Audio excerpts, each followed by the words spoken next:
and she is now a member of the United States Olympic track and field team. Good morning, Nia. Good morning. How you doing? Thanks for joining us. Are you out in California right now? No, I'm actually in Houston. Okay. I'm at Prairie View, for training camp. I wasn't sure what time zone you were in, so thanks for joining us so early. No problem. So tell us about your life these days. It's got to be kind of a whirlwind. You're preparing to go down to Rio de Janeiro for the Olympics. What's going through your mind right now? It's incredible. I mean, it's really been super overwhelming. I've been trying to take everything in. I had media day yesterday. I've been training here for since the 24th I've been here. So we went through team processing, and then we came here to train as a group and just kind of meeting all your new teammates and everyone who's on the team this year and doing things together and just bonding, taking pictures and hanging out at Prairie View has really been great for me, and I've really just been trying to take the whole experience in. What's that like for you to just, throw on that USA track and field warm-up suit? I mean, that's something that every kid dreams about that gets involved in track and field, and it's got to be amazing to see this dream come to fruition after so many years of hard work. Oh yeah, I mean, this time is really special for me. I've made world teams. I made an outdoor world team, and I've made 2 indoors. And this time it's just been very special. I mean, I had my son 14 months ago, and he's a part of it, and it's just something that I couldn't write. I couldn't write this story. I mean, me and his father are on the same Olympic team, and I finally made it. I mean, I watch it on TV. I watch it every 4 years since I've been about 6. So this is just something that I'm going to actually get to do. I'm really excited about the opening ceremonies. I watched that on TV. I get to meet other sports. I met one of the top male fencers a couple of days ago. That blew my mind. So I was just wow, it's only going to get better. And it's just very exciting. I'm very blessed. Yeah, I mean, when you talk about the Summer Olympics, that's something that really captivates the nation for a couple weeks at a time every 4 years in the summer. Right. And you're now going to be one of those athletes on TV, commentators talking about you. They're going to be talking about your high school days and all that stuff. And how do you keep from being overwhelmed at just the sheer magnitude of being an Olympian?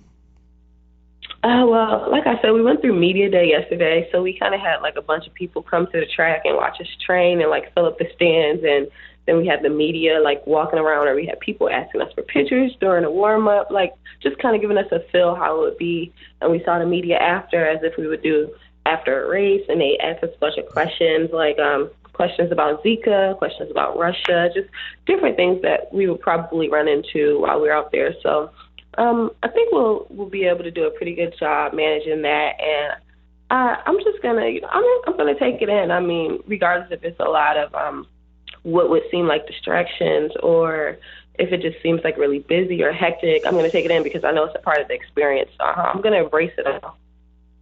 We're talking with Nia Ali, 2006 Pleasantville High School graduate, who's a member of the United States Track and Field Olympic team. Nia, how tough is it these days to stay in contact with family and friends? I know you have a very demanding schedule in terms of training, doing a lot of traveling. Do you ever feel like it's kind of too much with people who care about you and wanting to experience this with you? How do you manage that side of it? I mean, I think the people that care about me, the people that are in my circle, a lot of people close to me, they know that this is a very critical time for me right now. So they don't try to reach out to me too much, or they're like, I'm going to bug you. My mother and my son a lot. Everyone else, I get to it when I can, because I know that it could be a lot of distractions or things that I may need to stay away from. I just don't know. I don't want to let anything into my circle that I don't need right now. So just to be a part of the journey, I just use social media. I post everything. I make videos. I let them in. I have things that they can go look at, so they can feel wow, that's so cool. They're keep them coming. So that's just pretty much what I do. How many new Twitter followers did you get now that you're Olympian? I have no idea. They come every day. They come a lot every day. So it's pretty cool. Also, one of the things you have to deal with that a lot of Olympians don't is, you're a mom of a toddler, and that's got to be pretty demanding. Do you have some people that help you out in that regard? Yeah, he's with my mom right now. Uh-huh. So, and he's going to be coming to Rio. I miss him tremendously, and that's really been a struggle for me. And I was talking to someone in processing the other day, and I'm like having a breakdown because I haven't seen him. Right. Because I have been like traveling and running, but I'm just like, I know I've made sacrifices all year, and this is where it's gotten me, and he's going to be proud one day. And I'm really looking forward to the season to be over, just to be a full-time mom. But I know it's good for him in the long run, and like I said, you couldn't write a better story. Both his parents are going to be in the 2016 Olympics, and he's going to be there, and it's really great. What about, have you met Sydney McLaughlin, one of your team members? She's a high school girl from North Jersey. Have you spent any time with her yet? Well, she was actually in team processing the day I was there. Oh, okay. She's very reserved right now. I think it's a lot for her, Sure. Yeah, I don't want to bombard her myself. I know her cousin, Kamara McDonald, actually. I went to school with her, and I grew up with her, so it's really funny.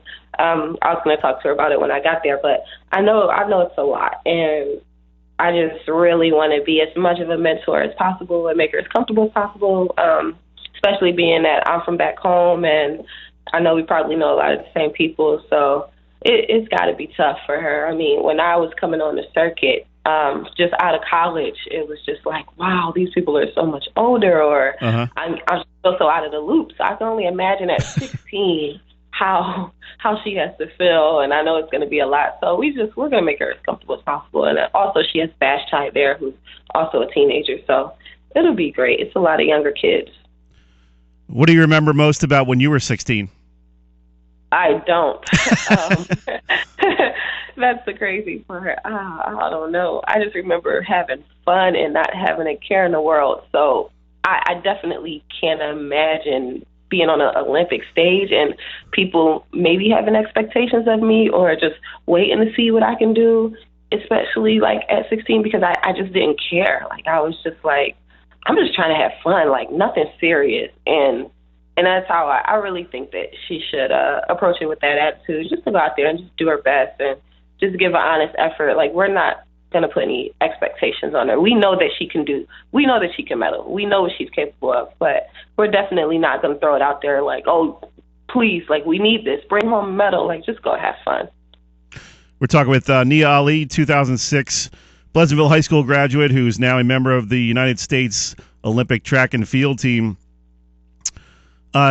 Nia, when you were in high school, obviously you knew you were good. You won a couple state championships in different events.